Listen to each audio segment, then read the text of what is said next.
Hi guys, welcome back. So today's video is going to be another video for our women's health series. Yay! We've been consistent, y'all. 2 thumbs up for you, girl. So today's topic is going to be all about birth plans. Birth plans 101, how to make a birth plan, what is a birth plan, everything that you need to know about birth plans. And I'm really excited because this is actually something that I love talking about. So first things first, what is a birth plan?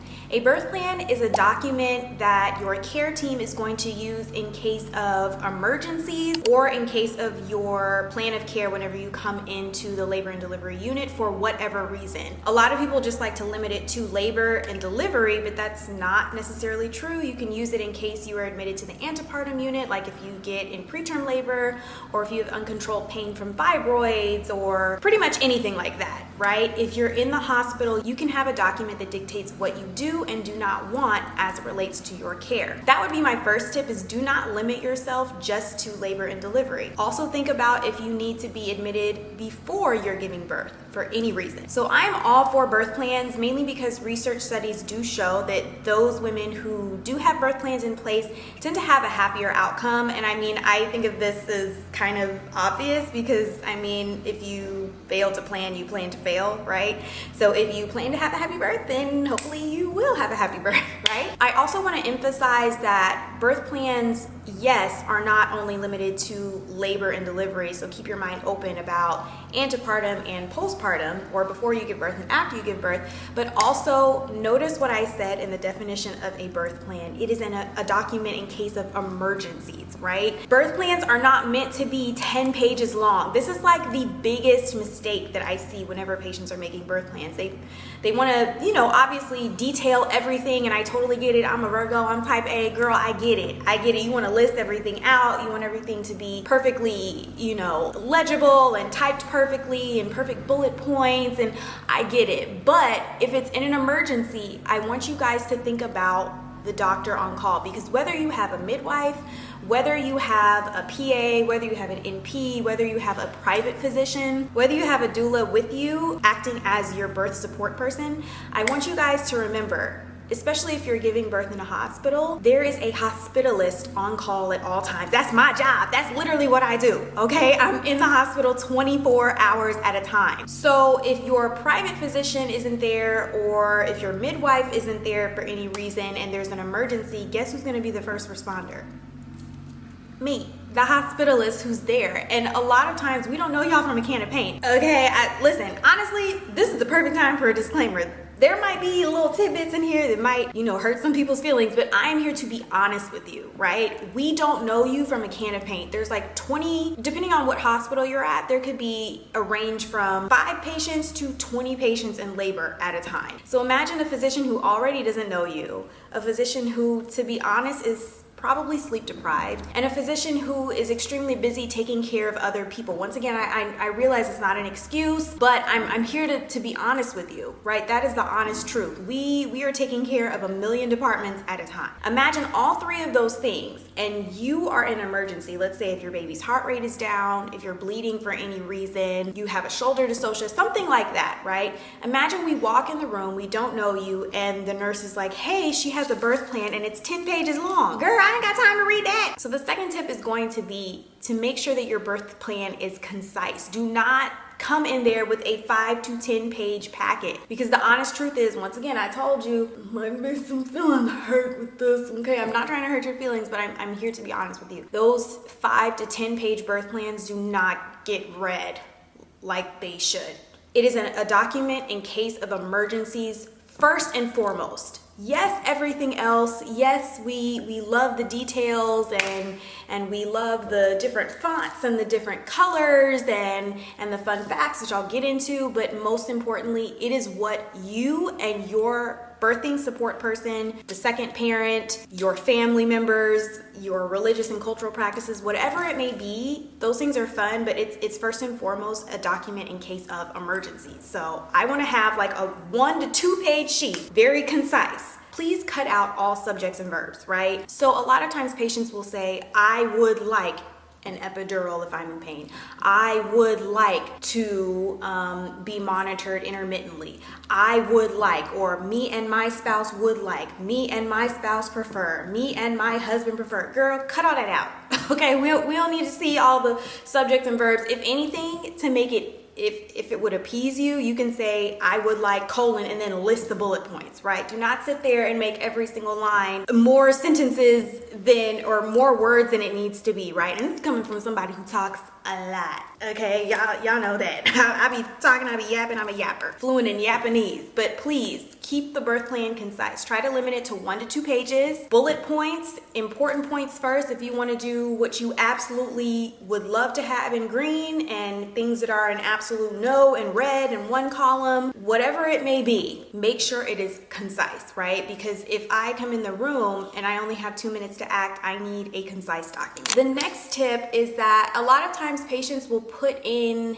things, this kind of goes back to the previous tip, to be honest. A lot of times patients will put things in there that we already know, right? So they'll say, I would like to delay artificial rupture of membranes, and then in quotations, AROM. Like, girl, I know what AROM is. Like, you do not have to spell things out for us. So I think it's important to list the following if maybe you have an older, more seasoned physician, as I like to say, or somebody who has been practicing for a lot of years. If you want me to keep it a buck with you, if you got an old white male doctor, yeah, you may want to include some of these things. But usually the newer generation of physicians, we aren't doing things like breaking your bag of water unless if it's medically necessary. We're not starting Pitocin unless it's medically necessary. I totally get if you want to put that in there, because y'all gotta remember, I'm a black woman first. Like, I totally get it why it would be in there. But just remember, a lot of those little details, like I would like a C-section only if it's medically necessary, things like that. Like, the newer generation of physicians that's coming along are typically only practicing in medically necessary cases. Now, not all of us, okay? So once again, and like I said, most likely you a black woman watching this, because my audience is like 92% black women, okay? So I get it if you want to put it in there. I'm just saying, if you want to be concise and you're just putting in the main important points, most likely, especially if you already know your birthing provider, most likely we already are doing those things anyway. But like I said, if you want to put it in, girl, put it in. I totally get it. The next tip is, like I said before, if you want to use like attention catching colors on things that you would absolutely are okay with in green, and things that you are absolutely not okay with in red, or if you want to do pink and blue or something that like catches your attention, I definitely would do that. Because like I said, in emergencies, if it's 3 a.m. in the morning and I've got 2 minutes to react, I need something to draw my attention to the important information. So that is hopefully another helpful tip. So this next tip is kind of iffy to me, but if you watch my vlogs on TikTok, I mentioned that a patient gave me her birth plan, and I thought it was like the cutest birth plan ever. And I found some points in that birth plan that I thought would be really good to have, especially if you are a woman of color, because the harsh reality is that Black maternal mortality is still a thing, right? Racial bias, racial health disparities are still a thing. So she had certain things, she had like certain fun facts in her birth plan that not only humanized her, which obviously, I know that, once again, I know this tip is gonna sound iffy, but just ride with me for a second. She had tips that she had like little fun, cute facts about herself that not only humanized her,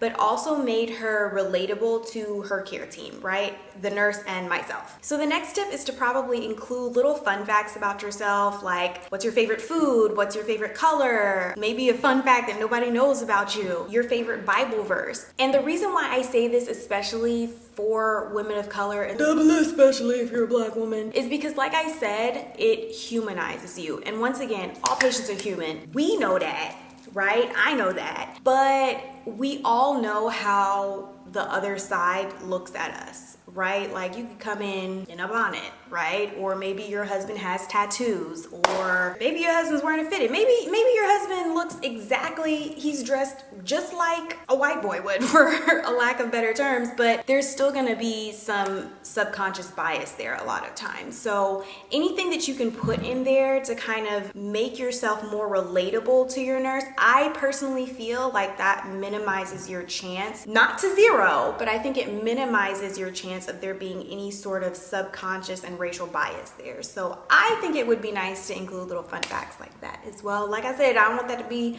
the bulk of the document, but you know, like maybe just 3 fun facts about yourself, favorite Bible verse, if that is applicable to you. Some things that I like in the birth document. Remember, it's not only pertinent information that's applicable when you're in the hospital. Remember I said it's also before you get to the hospital, right? So let's say if you're at home and you need to call EMS for any reason, you should have your doctor's name, where or which hospital your doctor practices at, your doctor's phone number, your due date, health problems. Worst case scenario, you want all of your information in that document because Lord forbid, let's say if you are obtunded for any reason, or if your birthing support partner is not present whenever you call EMS, or maybe your birthing support person might freeze in the moment and they can't talk, right? Like fear and in situations of emergency, sometimes people freeze, right? Like that's just the honest truth. You want to have a document there already in place that EMS can look at and quickly scan, and they know exactly what to do. They know exactly how many weeks you are. They know what hospital you're going to be delivering at. Is your baby not growing as much as it should?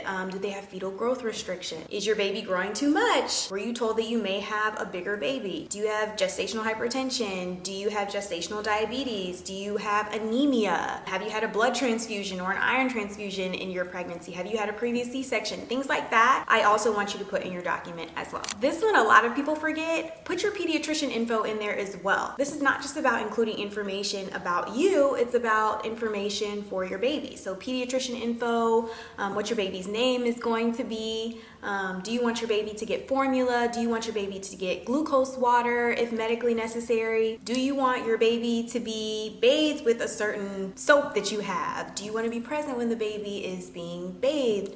Do you want your baby to have a circumcision? Do you want delayed cord clamping, which, like I said, most of the newer generation of doctors are already doing that. Do you want cord blood banking? Do you want to keep your placenta, right? It's not only things about your medical history and what you want in labor, but also things for your baby. Now, this one you don't have to do because, like I said, I get it, but you may also want to put any sensitive information in there that you may not want anybody else but you and your care team to know. So do you have a history of genital herpes and maybe you don't want your partner to know that?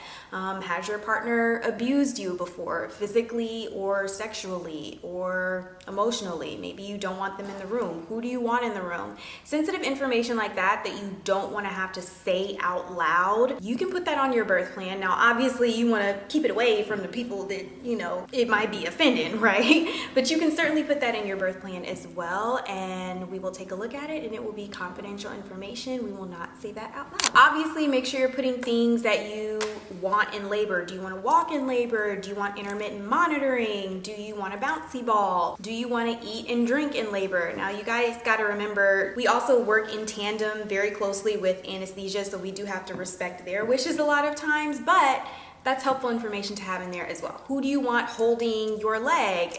Who do you want in the room? Who do you not want in the room? People be forgetting that. Some people you may not want up in there, so make sure you include. Do you want dim lighting? Dim lighting has shown to increase your Pitocin surges or the release of Pitocin, so that not only helps you with expediting your delivery, but that also helps you with bonding with your birthing partner or your support person as well as the baby. Do you want a mirror? Do you want to touch the baby's head? Things like that. Put all of that in there, girl. This is a big one. Do you want to save your placenta? And do you want to bank your cord blood? Those things are very much so forgotten about, but they're very important. Now, those things you do have to set up before you come into the labor and delivery unit. It's not something that we can do just on the fly, like, oh, I want to save my placenta. You have to have the actual kit and the actual materials in order to package the placenta, in order to take it home with you. We don't provide that. I can't speak for all hospitals, but I'm like 99.9999999% sure that the majority of hospitals will not provide those materials for you. So that is something that you have to set up. So just know that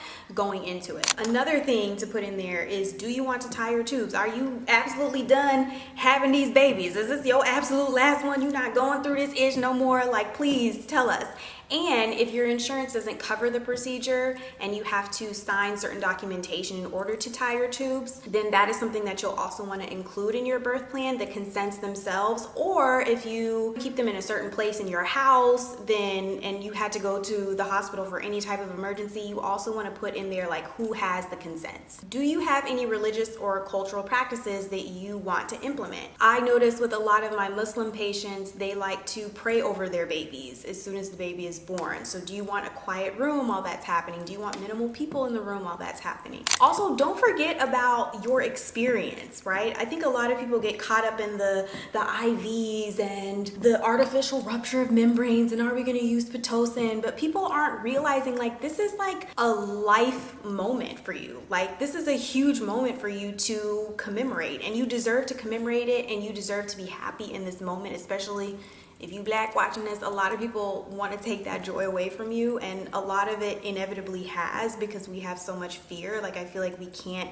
really enjoy finding out we're pregnant, and we can't really enjoy pregnancy and sit in the fact that we're pregnant and we're growing life because there's so much fear there. I want you guys to not focus on making a birth plan and including so much details of what you don't want that you're forgetting to include what you do want, right? So is there a certain song that you want playing while the baby's being born? And if so, you need to make sure that your support person knows that and they got things ready, okay? Because you know, men, they good for some things, but a lot of them ain't good at planning and having stuff ready, okay? So, you know, make sure they have the camera ready on the phone if the hospital will allow that, if your birthing provider is comfortable for that. Make sure they got the playlist locked and loaded. Do you want a scent machine? Do you want, like I said, dim lighting? Do you want a certain sermon that you love? Maybe like if your church stream services or something, I don't know. Those are the things that you want to also include. Like, don't forget, like, this is a life moment as well. So that should be a part of your birth plan as well. Now, like I said, this is mainly going to be like on your birthing support person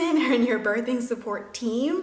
But like I said, this is also something that you should think about. Now, here's some things that I don't necessarily like to see on birth plans, but at the end of the day, it's a shared decision-making process between the birthing provider and the patient. So this is something that you truly want, well, then I'm gonna respect that. But I did want to provide some sort of education as to why certain birthing providers may not like certain things. The most common one that I see is that patients don't want IVs. Let me tell you why I don't think this is the smartest decision. Like I said, if this is something that you still want, I totally respect that. But I just once again want to provide some education in case no one else has. Black maternal morbidity and mortality is a thing, right? The most common cause of Black maternal mortality is a delay in care. It's taking an increased amount of time to get interventions done. Whether that is because the patient doesn't know what symptoms should prompt her to go to the hospital, whether the hospital is too far away, whether once you get there you're not being listened to because there's racial biases, whether there's a shortage of things there, right?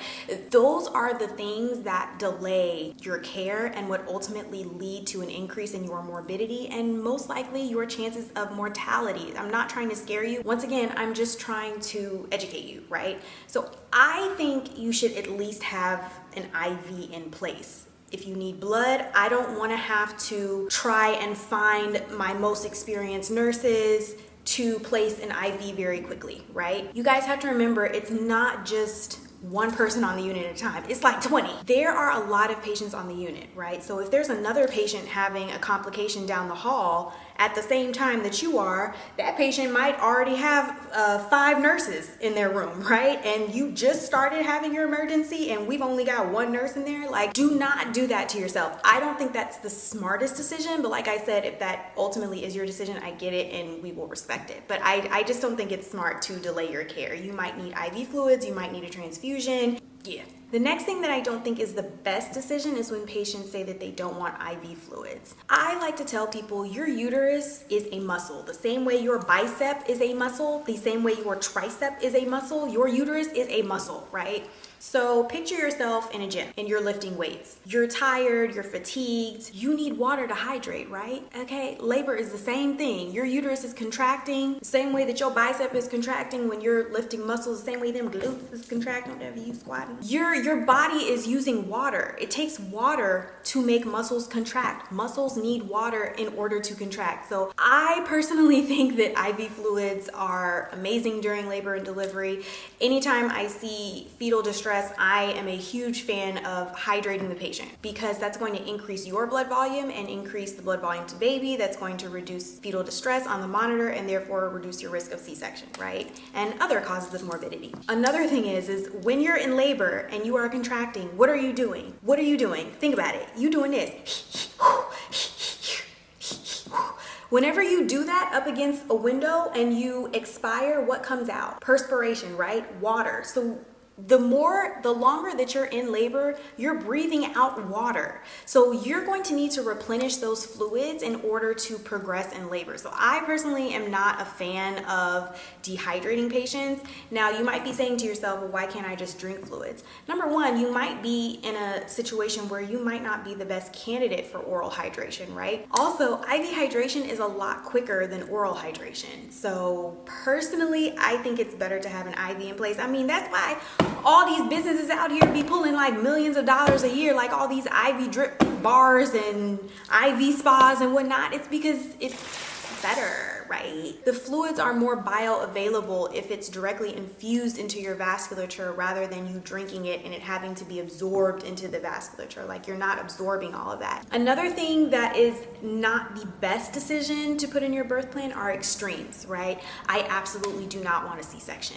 Well, what is our goal here, right? Is our goal a healthy mom and baby, right? Or I absolutely do not want antibiotics. Well, sepsis is a huge risk factor for maternal morbidity and mortality. I would avoid extreme terminology like always or never or absolutely not. Like I would just be very mindful of those things because you just want to be open-minded going into the process, if that makes sense. Lastly, I want to make sure that all mothers are included, and even if you are experiencing pregnancy and you don't have the best news, or if you are receiving news that isn't necessarily what you wanted, maybe your baby has an anomaly, or maybe unfortunately your baby has passed away, I want you to know you can still use your birth plan. Right? Do you want to hold the baby, right? Do you want life-saving measures? Do you want to see the baby? Some women don't, right? Because they feel that that might traumatize them. So those are things that you still want to put in your birth plan. Please make sure you have copies, right? I'm not saying you got to show up to the hospital with like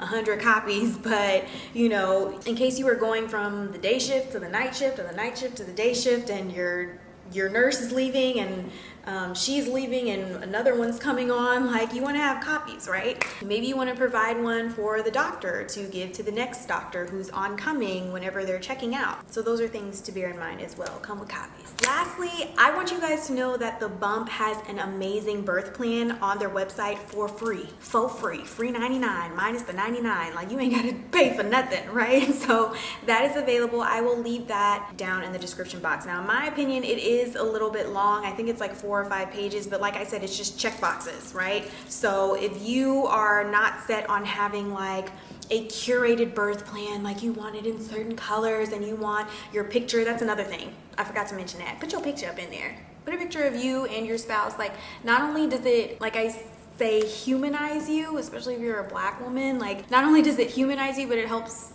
the team relate to you, right? Like, and they know whose it is, right? So I would definitely, it lets them know who you are in case of an emergency and you're coming into the hospital. Like I said, if you're a Black woman, unfortunately, we got to think about things like that. Like if you coming in the middle of the night from sleeping and you in your bonnet, right? Or like I said, if your partner is coming in and he was originally planning on wearing a button-up shirt, but he's coming from bed, so he got a wife beater on, and maybe I shouldn't use it. Maybe he got a tank top on and he has tattoos. So, you know, those things like that, unfortunately, those are things that Black people have to think about all the time. Like people just judging us for things that everybody else can do, but we can't do, right? So make sure you have a picture in there, one that you like, one that you think is like super romantic, or maybe one from your engagement photo shoot or your pregnancy photo shoot. Like include a photo up in there. But if you don't want like a perfectly curated birth plan, like you don't want it to be in certain colors and your own personalized font, if you don't want to do that, if you are stressed out, you are working 2 jobs, maybe you don't have a support person with you, maybe you don't have a partner, maybe you and your partner are going through tough times, like you just want to get through this process, right? I think that the Bumps birth plan PDF document is a great source. You can do that in like 5 minutes, girl. You can just check what you want and be done with it, right? A birth plan doesn't have to be perfectly curated. You can just get it done. So I will leave that information in the description box. That is all I have for you guys today. Hopefully you learned something. Let me know what you guys think about these types of videos on women's health and what you thought about today's video, and I will talk to you in the next one. Bye.